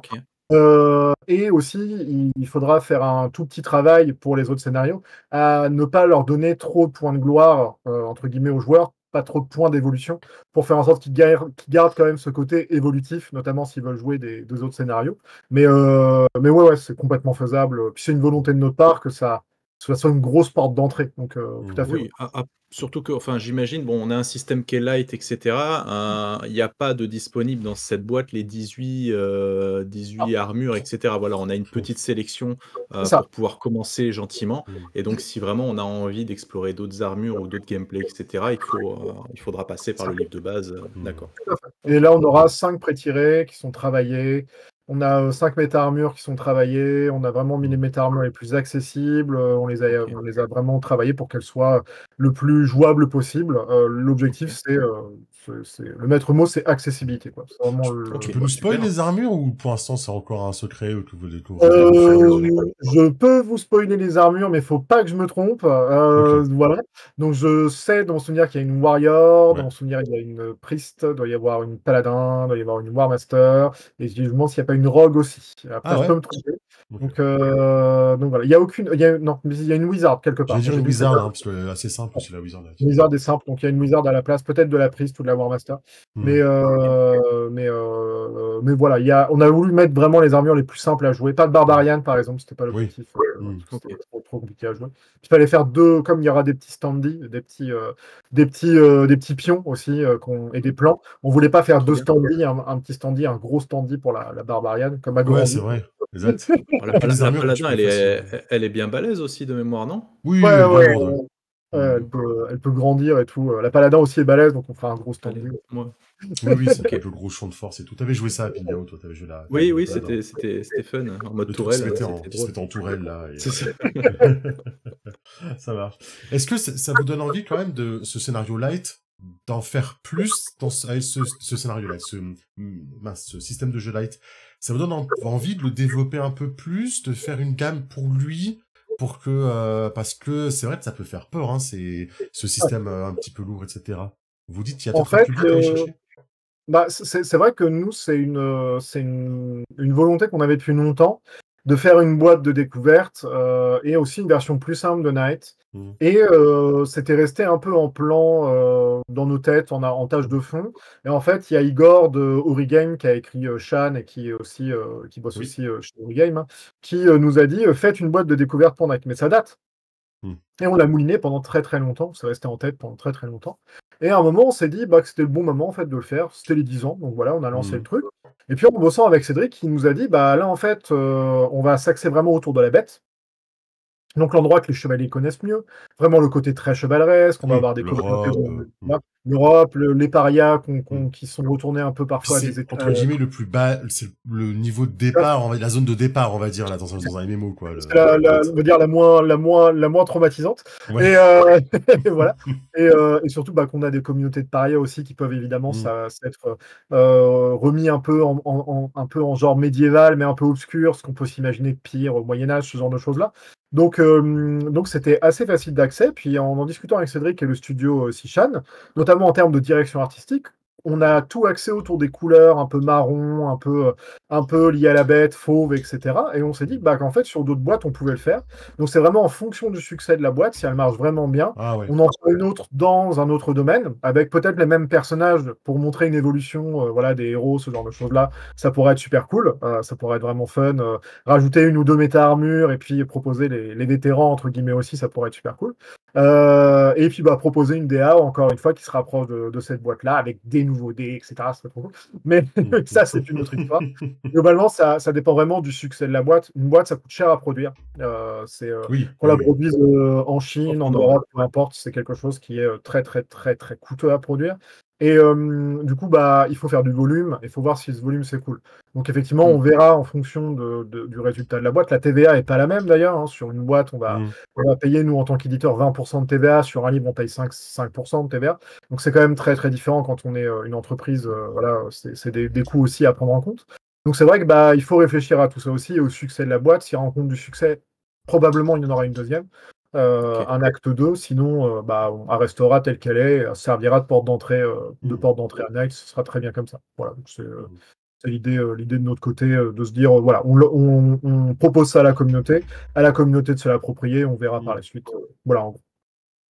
L'idée, c'est, tu vas me dire, que ça peut s'adresser à un mec comme moi qui a fait les 150 parties de campagne, tout le bazar aussi, quoi. En tant que MJ, j'ai déjà tout, hop. Ça peut aussi m'intéresser parce qu'il y a plein de nouveautés dedans aussi qui vont changer mon expérience de jeu, que ce soit le système, les monstres, le boss final, etc. Complètement. L'aventure aussi, évidemment, qui va beaucoup changer. C'est quelque chose qu'on n'avait jamais fait avec étonnement, on s'en est rendu compte. Faire une grande aventure dans l'Europe obscure, on l'a jamais fait. Tu sais, avec vraiment ce côté presque vraiment chevaleresque, avec une chasse aux monstres, la rencontre de seigneurs, ce genre de choses-là. C'est quelque chose qu'on n'avait jamais fait dans Night, en fait. On a un arc en Europe, dans la campagne. On a quelques scénarios qui se déroulent en Europe, mais jamais on était rentré aussi profondément dans le côté chevaleresque des choses. Et du coup, là, c'est quelque chose qu'on voulait aussi proposer aux MJ vétérans, de ne pas re-rentrer dans des poncifs qu'on avait déjà utilisés, et du coup de proposer encore une autre forme d'histoire. Une autre forme, alors pas de narration, hein, vraiment c'est l'histoire qui est différente, ça reste du jeu de rôle, mais voilà, proposer autre chose aux joueurs, c'était important pour nous, et aux MJ, c'était important pour nous de pas se recycler, tu vois, c'était un peu, on voulait vraiment changer les choses, et que ça soit accessible aux MJ vétérans aussi, ouais, tout à fait. Ce que tu es en train de dire, donc, c'est qu'un MJ qui aurait déjà fait le tour de la gamme, qui a déjà fait jouer la campagne, mais qui n'a pas pu faire jouer tous ses copains, pourrait, par exemple, se lancer dans un projet d'actual play avec cette boîte et proposer à de nouvelles personnes d'essayer. C'est un petit peu ce que tu dis. C'est l'idéal, même. Je comprends. Je suis d'accord. La boîte, elle vient avec un PDF ou pas, d'ailleurs? Tout à fait, elle viendra avec les PDF. Donc, évidemment, il n'y a pas les PDF des dés, ce genre de choses-là, évidemment, c'est important. Mais c'est quelque chose qui nous a été demandé, s'il y avait les PDF des dés, ce genre de choses. Évidemment que non, c'est pas quelque chose qu'on va pas produire. Mais il y aura en revanche, effectivement, les PDF de tous les ouvrages, de toutes les fiches, ce genre de choses-là. Les standees à découper aussi, si ça vous fait marrer. Mais voilà, les plans aussi qui seront en PDF, bien entendu. Mais oui, il vient toujours avec son PDF. Et surtout que la boîte, pour nous, avec Cédric, quand on l'a imaginé, c'était important, c'est que c'était pas un appauvrissement du jeu. C'est-à-dire qu'on s'attend, quand on a une boîte de découverte, à dire, en fait, on va évacuer des couches de gameplay qui va de facto appauvrir, entre guillemets, la profondeur technique du jeu, et c'était pas l'objectif là. L'objectif, c'était vraiment d'enlever des couches de gameplay qui pouvaient gripper ou poser problème, ou être parfois trop lourdes, de l'alléger, mais d'en garder en termes l'essence technique, vraiment, pour le coup, et de vraiment pas l'appauvrir, de garder ce même game feel, de garder ce même fun qu'on avait dans le jeu, ce genre de choses-là. Donc c'est vraiment une approche qui est pas une volonté de réduire les possibilités. Ça, c'est aussi très important. On allège, on n'appauvrit pas. C'est vraiment deux choses différentes. Voilà, c'est beaucoup d'options, beaucoup de choses encore, donc c'est vraiment une volonté de notre part, oui, tout à fait. Sachant que je montre à l'écran là, mais le pack de base du financement quand même, c'est 160 € avec les bonus numériques et donc les 6 œuvres pour fêter le... Mais vous avez aussi possibilité de prendre seulement, si vous le souhaitez, que l'artbook ou que la boîte, et que la boîte, par exemple, avec la version numérique PDF, c'est 45 €. Tout à fait, tout à fait. Ouais, tout à fait. Elle sera proposée en boutique à 49 €. C'est une grosse boîte. Donc voilà. Et si vous avez des boutiques aussi, évidemment, que vous connaissez, n'hésitez pas à les solliciter, parce que c'est le genre d'œuvre qui se vend bien en boutique. Donc je pense que ça peut intéresser des boutiques aussi qui pourraient être intéressées par le pack boutique. Donc n'hésitez pas à en parler à vos boutiques, sachant que les boutiques auront aussi le PDF. Donc voilà, si ça peut intéresser. Si on précommande à la boutique, on peut aussi avoir le PDF. Quoi, aussi. Tout à fait. Donc n'hésitez pas à nous dire, j'ai contacté ma boutique, elle m'a commandé tant de boîtes, ce genre de choses-là. Faut pas hésiter. Voilà. On peut aussi, je le rappelle, récupérer aussi, si nous demande des choses de Night ou des versions imprimées de Night dans le pledge, on peut le rajouter aussi, etc. à son pledge, quoi. Tout à fait. Ouais, en fait, on s'est dit, avec les 10 ans, on va se limiter parce qu'on voulait pas tout proposer. Puis il y a plein de gens qui nous ont dit, mais ça serait bien que vous proposiez tout, etc. Donc on a dit, bah vas-y, on va tout mettre. Voilà, donc on a tout mis. Après, il y a des gens qui nous ont dit, mais j'ai pas pu souscrire à Paria. Est-ce que vous pourriez pas faire un pack? On a dit, mais Paria, c'était quand même passé depuis pas mal de temps. Donc oui, on va faire un pack, mais qui est quand même moins intéressant pour les gens qui ont souscrit à temps. C'est normal. Donc, qui reste très intéressant, là, qui est cher, mais qui reste très intéressant pour le nombre d'ouvrages qu'il y a dans Paria. Donc voilà, donc on a tout mis. C'est tout Night. Voilà, tu peux regarder toutes les contreparties. Tu as une comme dirait l'autre, une tétrachier de contreparties. Donc voilà, il y a vraiment beaucoup de choses.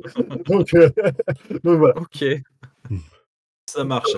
J'aimerais bien qu'on fasse un tout petit point sur l'édition anglaise qu'on va appeler Chevalier.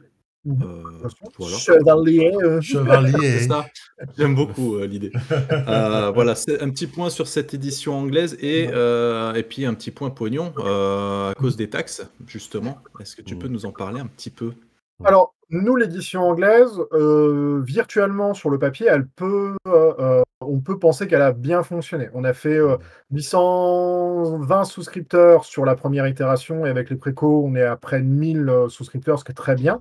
Mais on a, entre guillemets, imprimé beaucoup de choses, ce qui fait qu'au final, on est à l'équilibre. On n'est pas bénéficiaire sur le projet. Et du coup, ça reste quand même quelque chose à prendre en compte, c'est que même en vendant beaucoup de guillemets, à l'international, on fait pas forcément une marge assez colossale et on reste à un équilibre qui est limite.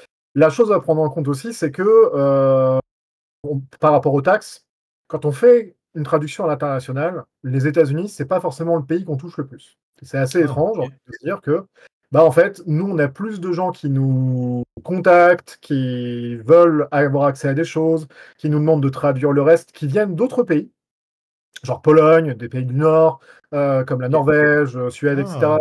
Des gens qui viennent, voilà, exactement, d'Europe, Canada aussi anglophone, des gens de Nouvelle-Zélande, des îles Fidji aussi on a eu vraiment personnes. Et en fait, ça a été une discussion qu'on a eue avec donc des personnes de chez Modifius avec qui on travaille actuellement, qui nous ont expliqué qu'il y a quelques rares pays, dont la France, qui lisent et qui jouent au jeu de rôle dans leur langue, en fait. Et du coup, la majorité des rôlistes du monde, en tout cas d'après les dires des personnes qu'on a eues, lisaient en fait du jeu de rôle en anglais. Et en fait, ça explique qu'on a accès à beaucoup de choses. Donc, c'est à beaucoup de pays, à beaucoup de pays différents, ce qui est un casse-tête en termes de distribution, je peux le cacher, mais bon, ça c'est une histoire. Donc voilà, donc c'est assez intéressant à voir. Et par rapport à la TVA, nous, on a de la chance, c'est qu'on a fait livrer tout ce qu'on avait imprimé en fait avant Avant que le petit bonhomme orange décide de avant ce péter qui un s'est câble. passé, voilà, et ce qui va peut-être être annulé dans quelques temps, passer à 10%, on ne sait pas trop ce qui se passe. Hein. Donc là, tout le monde est en train de frétiller, de se demander ce qui va se passer, de s'inquiéter. Pour le moment, pour moi, il faudrait juste prendre un peu de recul et se dire, c'est tellement zinzin ce qui se passe en ce moment qu'on va peut-être se poser quelques mois et voir ce qui va se passer, parce que là, c'est vraiment c'est du grand n'importe quoi. Enfin, techniquement, nous, on est très peu touchés, hein, mais on a des copains, notamment dans le jeu de société, que ça impacte beaucoup. Et voilà, ils savent pas où ils sont. Et quand tu as effectivement une entreprise qui a besoin de ce marché-là, pour le coup vraiment états-unien, qui a besoin de ce marché-là et qui ne sait pas où il va, c'est très compliqué pour eux. Donc force à eux, vraiment, c'est très très dur pour eux. Mais nous, on ne s'inquiète pas outre mesure. On a tout fait livrer avant, donc c'est pas gênant. Ah, ok, On a, ok, tout est livré. tout a déjà été livré en fait dans nos entrepôts aux États-Unis chez Studio 2. Donc voilà. Donc ils bossent avec Agathe aussi d'ailleurs. Hein, c'est Agathe qui nous a mis en relation avec eux. Et Studio 2, ils sont super. Donc ils ont déjà tous les bouquins et tout. Ils ont tout ce qu'on a imprimé. Et si un jour on doit refaire des impressions, une impression de Night, on verra. Mais comme on n'a pas encore de vue sur ce qui marche ou pas, sur si le jeu a bien marché et se vend bien avec ce qu'on a livré, en plus des pledges, évidemment, hein, voilà, on ne sait pas si on retirera des produits pour les États-Unis, juste les États-Unis. Donc voilà. Donc nous, ça ne nous inquiète pas outre mesure, on va dire, ce sujet-là. Ça reste des sujets qui sont trop encore conjoncturels, trop dans l'actu pour vraiment y voir quelque chose de sain et de manière objective. Donc on préfère attendre. Et puis, c'est un peu l'émotion, tu veux dire, en ce moment. Et, ouais, mais c'est ce qui paraît normal. Hein. Puis nous, encore une fois, on est très peu touchés, donc on est moins émotionnellement, c'est moins dur. Mais c'est vrai que voilà, il y a une objectivité quand même à essayer de garder un petit peu sur ce sujet-là qui est importante et encore une fois, ça ne touche quasiment rien en Europe. Il y a beaucoup de gens qui s'interrogent de l'augmentation des prix du jeu de rôle en Europe, etc. et tout. Non, ça va pas nous impacter nous réellement. Hein. Nos jeux de rôle vont pas nécessairement augmenter, ce genre de choses-là. Faut pas s'inquiéter. Normalement, il n'y a pas d'augmentation. S'il y a une augmentation, c'est qu'il y a un problème. Donc, techniquement, il n'y aura pas d'augmentation. Il ne faut pas s'inquiéter là-dessus. Donc, même si la vie augmente, ça, c'est pour autre chose. Mais ce n'est pas la TVA à 100% qui va augmenter nos prix de jeu en Europe à nous. Normalement, il n'y a pas de souci.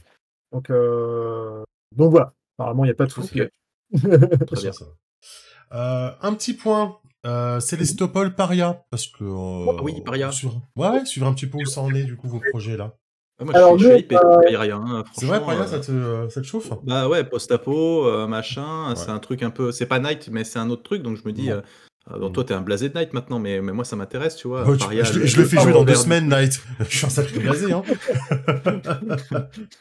Sur Célestopol, ça avance très bien. Célestopol, on n'a pas eu de soucis, mais on a eu un ralentissement à un moment pour des raisons qui sont tout à fait raisonnables et compréhensibles. Donc, on a eu un petit ralentissement. Et en fait, ça sera certainement livré cet été plutôt qu'en avril. Donc, on aura quelques mois de retard, mais on sera à peu près dans les coups du 1 des 6 mois habituels. Donc, on est plutôt content de le livrer dans les temps. Il est en phase de relecture et pas en phase de relecture, il est en phase de relecture maquette, pardon. Donc, on est déjà bien avancé. Les PDF seront livrés dans quelques semaines, quelques mois, et le jeu sera livré cet été normalement.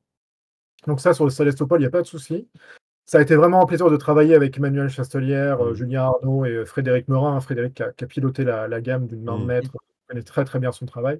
Donc ça a été top de bosser avec lui et avec l'ensemble de l'équipe, ça a vraiment été génial. Marc Clément aussi, hein, qui a travaillé sur la campagne avec Julien, qui ont fait un travail vraiment très très cool. Et donc ça sera livré cet été, on en est fiers, ça va être un bel ouvrage, donc ça c'est top, on est vraiment content. Impression Europe, ça c'est important pour nous aussi. Donc voilà, donc on est content de ça. Sur Paria, si vous êtes curieuse de ce qu'est justement Célestopol, n'hésitez pas à aller voir notre interview que nous avions réalisée à ce moment-là, disponible sur notre chaîne YouTube. Voilà. Exactement. Et l'idée, les recueils de nouvelles aussi, Célestopol 1922 et Célestopol tout court, c'est des recueils de nouvelles qui sont vraiment géniaux tous les deux, et c'est vraiment à lire si vous avez l'occasion de les attraper en bibliothèque, ce genre de choses-là, ou de les acquérir autrement. Lisez-les, c'est vraiment super. C'est de la matière à imagination. Vraiment, ça donne envie d'écrire des choses. C'est vraiment super cool. Et donc voilà, pour Paria, c'est un peu plus compliqué. Paria, on est passé par 3 game designers différents. Voilà, donc on a eu un premier game designer qui a lâché l'éponge, pour des raisons tout à fait raisonnables aussi, hein. On a un deuxième qui est passé dessus, pas pareil, qui n'a pas été forcément dans nos attentes. On a un troisième qui est passé dessus, donc Marc Clément, qui a fait du très bon travail, mais qui a défriché des choses, et on n'est pas arrivé au bout des choses, selon nous encore. Et on s'est découvert une psychorigidité avec Night, voilà, Colin et moi, on a découvert qu'on était ultra psychorigide sur Night, et tous les univers de près ou de loin à Night, donc voilà, Paria en tête pour le coup. Donc en fait là on est en pleine phase de playtest, où on réussit à le diriger vers des choses qui commencent à nous plaire tous les deux. Pour vous donner un ordre d'idée, en fait on avait une direction qui était trop axée survie, voilà, alors que l'objectif c'est de raconter des cauchemars, c'était vraiment de raconter de l'horreur, etc. Voilà, donc il y a une petite composante survie mais qui n'est pas essentielle, enfin qui est essentielle au jeu mais qui est pas le marqueur du jeu, on va dire. C'est pas central, exactement. Et du coup, nous, on voulait vraiment ce côté, tu joues des survivants qui survivent pour la communauté et qui essayent, entre guillemets, d'affronter des cauchemars parce que tu joues des humains qui vivent l'horreur. Et nous, là, on réussit à le mettre en scène, on réussit à avoir des choses qui sont vraiment cool, et on réussit à avoir des événements générés un peu de manière aléatoire, qui sont vraiment de vrais cauchemars à faire du gros joueur, donc c'est cool.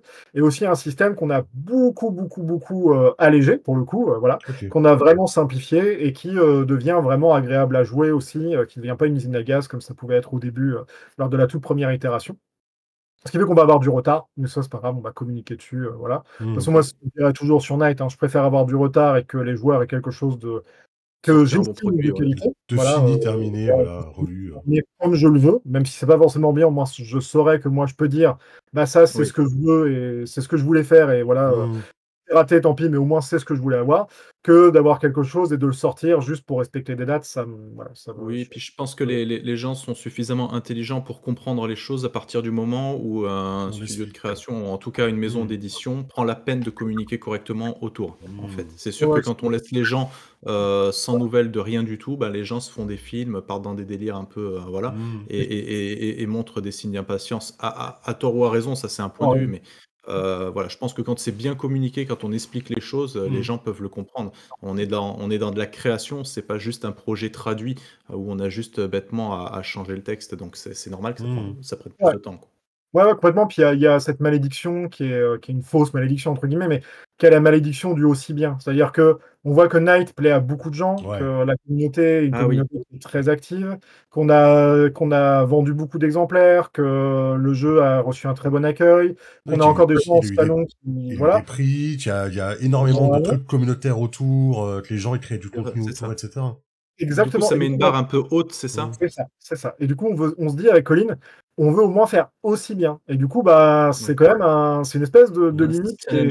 Ouais, c'est un vrai challenge et c'est totalement abstrait, mais c'est quand même une limite que tu sens parfois dans ta créativité en te disant ouais, mais en fait, c'est bien, mais c'est pas aussi bien. Tu vois? Et du coup, c'est parfois là, dans la création, c'est un peu limitant en termes de réflexion, de développement, de créativité, ce genre de choses-là. Et c'est vrai. Du coup, on a repris le bébé tous les deux avec Colin pour réécrire dessus vraiment comme on voulait, en s'appuyant beaucoup sur ce que Marc Clément avait fait, qui est très bien, hein. Mais voilà, on a allégé pas mal de choses et on veut faire au moins aussi bien. Donc ça aussi, c'est un gros challenge, très très gros challenge. C'est difficile quand même. Ok. Ce sera différent, ce sera pas aussi bien, mais ce sera différent, c'est ça. tu sais. Tout le monde te le dit, à mon avis, donc bon, voilà. On verra. On espère que ce sera au moins un petit peu bien. Ok. On est en train de se diriger gentiment vers la fin de cette émission. Pour clôturer un petit peu, qu'est-ce que tu pourrais donner à toi, Colin, un petit peu à tout le monde comme conseil? Qu'est-ce que tu dirais à ton toi d'il y a 10 ans au lancement du premier financement en fait à propos de Night? Ouais, je me dirais, c'est une très bonne question. Je me dirais, à l'époque du premier financement. Vas-y, champion, tu vas tout cartonner. Vas-y, champion, tu vas tout cartonner. Tu peux abandonner ton travail tout de suite, ça va marcher, vas-y.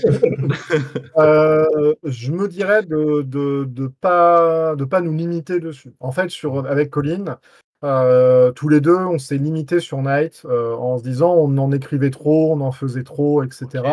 Et par exemple, la campagne, elle date quasiment de donc la geste de la fin des temps. La première fois où on l'a jouée, elle date peut-être 1 an après le premier financement de Night. Donc elle a 9 ans. Sachant que la geste de la fin des temps est sortie qu'il y a quelques années, tu vois.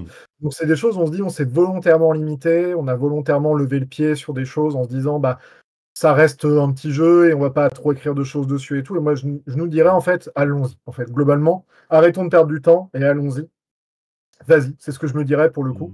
Tu as un univers qui va plaire aux gens, voilà, je ne savais pas à l'époque. Hein.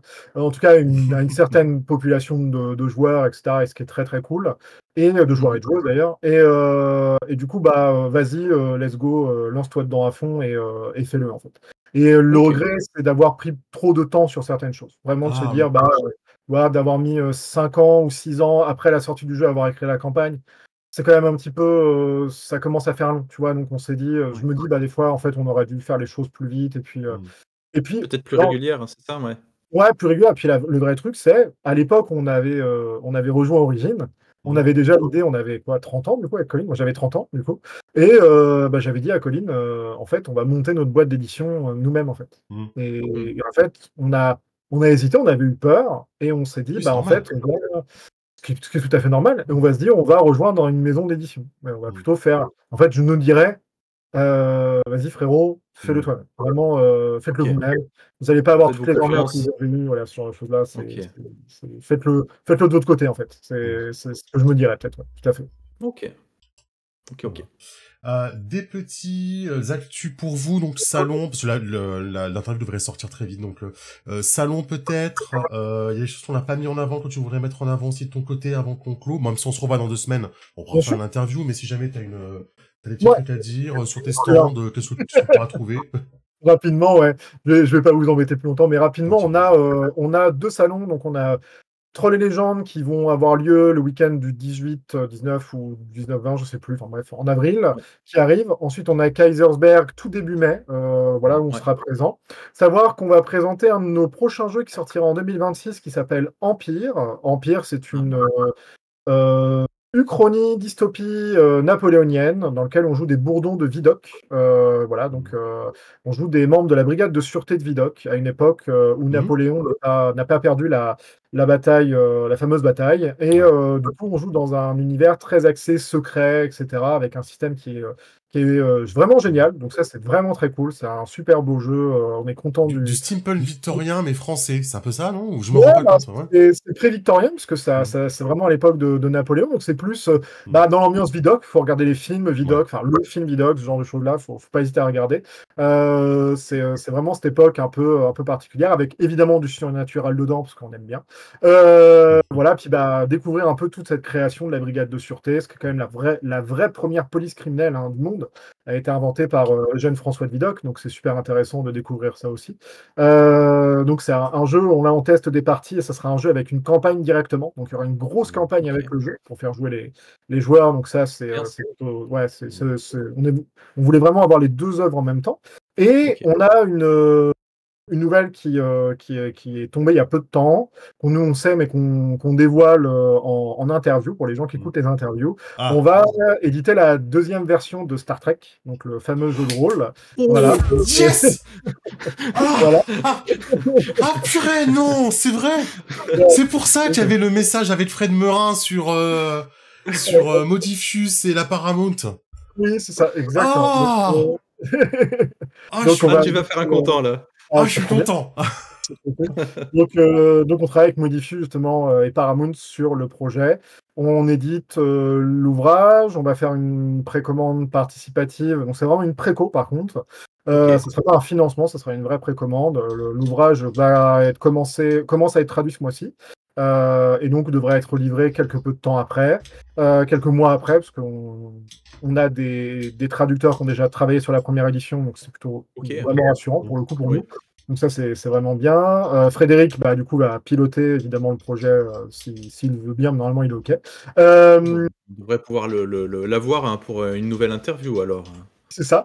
Et du coup, voilà. Donc, du coup, on a ce projet-là qui arrive et il y aura déjà le starter set, donc le kit de démarrage. Il y aura le livre de base, l'écran. Donc, ils font une espèce de boîte à outils pour le MJ et le premier supplément qui parle un peu des équipements, etc. Et l'objectif, c'est d'éditer, de suivre la gamme et de suivre en fait ce qu'ils font avec la V2, qui est vraiment très cool pour le coup, pour l'avoir testé. C'est vraiment très très bien. Oui. Ça, c'est un des gros projets qui arrive cette année. Voilà, Empire en 2026. Et en fin d'année, on aura One More Quest, qui est d'une toute autre, comment dirais-je, toute ambiance. Voilà, c'est un jeu plutôt axé fun et amusement, qui est adapté d'un jeu qui s'appelle One More Dungeon, si je me souviens bien, ou non, Dungeon Fighter, excusez-moi, je me trompe du nom. C'est un jeu plutôt axé fun, etc., qu'on fera beaucoup tourner en convention avant de le faire jouer. Donc, avant de le mettre en financement, pardon. Donc voilà, on veut que les gens le découvrent un petit peu, parce que c'est vraiment un jeu basé sur l'humour.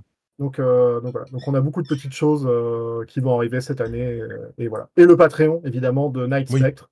Que vous continuez à alimenter, oui. Il continue à être alimenté, voilà, donc ça fait beaucoup de choses, mais on est content. Ça fait beaucoup de choses. Après, d'ailleurs, c'est vrai, j'y pense, mais quand tu parlais du temps qui était passé entre Night et la campagne, vous avez publié tellement de codex entre-temps aussi, finalement, il y avait le contenu. Il y a eu pas mal de trucs gratuits quand même, Ouais, bien sûr, mais c'était, enfin, c'est vrai que ça reste quand même pas mal de contenu, mais c'était peu comparativement à ce qu'on aurait voulu faire, tu vois, c'était...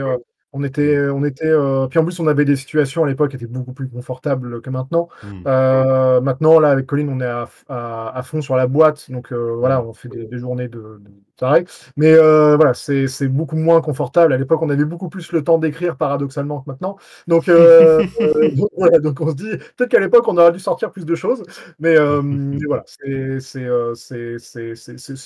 un monde différent. Mais ouais, on aurait aimé faire plus vite. Bon, tant pis, on a déjà beaucoup de choses. Peut-être une BD Night aussi un jour qui va arriver. Donc, une chez nous, c'est sûr, ça c'est certain. Et peut-être une chez un éditeur de bande dessinée plutôt connu. Donc voilà. Donc puis si Fred Morin il travaille bien avec la Paramount, pourquoi pas une série, quoi. Mais, ça serait cool. Ça serait top. Et après, il y aura le livre de cuisine, il y aura carrément tout. Alors, tu rigoles, mais ça pourrait être cool. Le gastronomique, ouais, c'est clair. Cuisiner le bestian et le faune, ça peut être incroyable. Pour les parias. Merci Simon. Merci beaucoup. Tu passes le bonjour à Colin, évidemment. On vous voit tous les deux dans pas longtemps, de toute façon. Donc, c'est cool. Hein. Bah, c'était trop bien de vous voir. Merci beaucoup. Merci pour l'interview. C'était top. Avec grand plaisir. Merci à tous. Ciao tout le monde. Tous les liens en description, évidemment, hein, pour tout ça. Et on se retrouve très bientôt. Ouais. Bye bye. Et abonnez-vous. Hein. Et abonnez-vous si ça vous a plu. Si vous avez aimé ça coûte rien, on doit s'abonner en fait. C'est vrai, ça me fera plaisir. Si vous aimez Night, abonnez-vous. Abonnez-vous.